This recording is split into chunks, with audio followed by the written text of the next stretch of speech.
আসসালামু আলাইকুম। শুধুমাত্র ১ কাপ আটা আর একটি আলু দিয়ে ঝটপট কিন্তু বিকেলে চায়ের সাথে নাস্তাটি তৈরি করতে পারেন।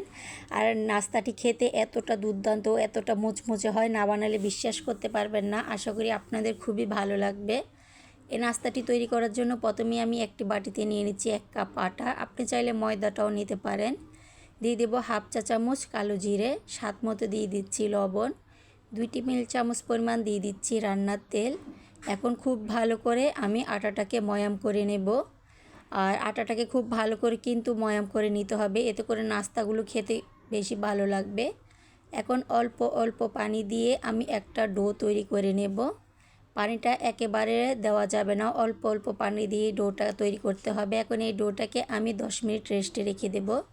এদিকে আমি আলুর পুরটা তৈরি করে নেব। সেজন্য একটি প্যানে দিয়ে দিচ্ছি একটি বড় সাইজের পেঁয়াজ কুচি, আর দিয়ে দেব 2টি কাঁচামরিচ কুচি। আপনারা ঝালের পরিমাণটা কমিয়ে বাড়িয়ে নিতে পারেন। এখন 2 মিনিট এই পেঁয়াজ ও কাঁচামরিচটাকে ভেজে নেওয়ার পর এখানে আমি দিয়ে দিচ্ছি স্বাদ মতো লবণ, হাফ চা চামচ দিয়ে দিচ্ছি লাল মরিচ গুঁড়ো, হাফ চা চামচ দিয়ে দিচ্ছি ভাজা জিরে গুঁড়ো, হাফ চা চামচ দিয়ে দিচ্ছি ধনিয়া গুঁড়ো। এখন 1 মিনিট খুব ভালো করে মশলাটাকে চুলার আঁচ কমিয়ে ভেজে নিতে হবে। এখন এখানে আমি দিয়ে দিচ্ছি একটি বড় সাইজের আলুটাকে আমি আগে থেকে সিদ্ধ করে খুব ভালো করে ম্যাশ করে নিয়েছি। এখন এই আলুর পুরটাকে আমি 2 মিনিট খুব ভালো করে মশলার সাথে মিশিয়ে নেব।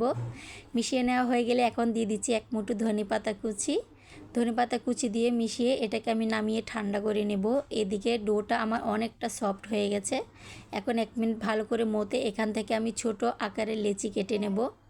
যেভাবে আমরা সাধারণত রুটি বেলি সে আকারে রুটিটাকে আমি আটা দিয়ে বেলে নেব। আর এই নাস্তার জন্য রুটিটা যত পাতলা হবে নাস্তাগুলো ততটা মুচমুচে হবে, খেতেও বেশি ভালো লাগবে। এখন 2 সাইড থেকে আমি বাড়তি অংশটুকু ফেলে এভাবে লম্বালম্বি করে কেটে নিচ্ছি। এখন আগে থেকে যে রেডি করে আলুর পুরটাকে রেখেছিলাম সেটাকে আমি এভাবে লম্বালম্বি করে মাঝখানের থেকে দিয়ে এভাবে ভাঁজ করে নিলেই হয়ে যাবে আমার এই নাস্তার শেপগুলো। আর দেখতেই পাচ্ছেন এই কাজটা কিন্তু একেবারেই সহজ। একইভাবে আমি সবগুলো নাস্তা তৈরি করে নেব। এখন একটি প্যানে আমি পরিমাণ মতো রান্নার তেল নিয়ে তেলটাকে গরম করে রোলগুলো দিয়ে দিচ্ছি। অবশ্যই তেলটাকে কিন্তু ভালো করে গরম করে নিতে হবে। আর এই পর্যায়ে চুলার আঁচটা আমি মিডিয়ামে রেখেছি। চুলার আঁচ বাড়িয়ে কিন্তু এই নাস্তাগুলো ভাজা যাবে না, তাহলে উপরটা খুব তাড়াতাড়ি লালচে হয়ে যাবে, ভিতরটা কাঁচা থেকে যাবে।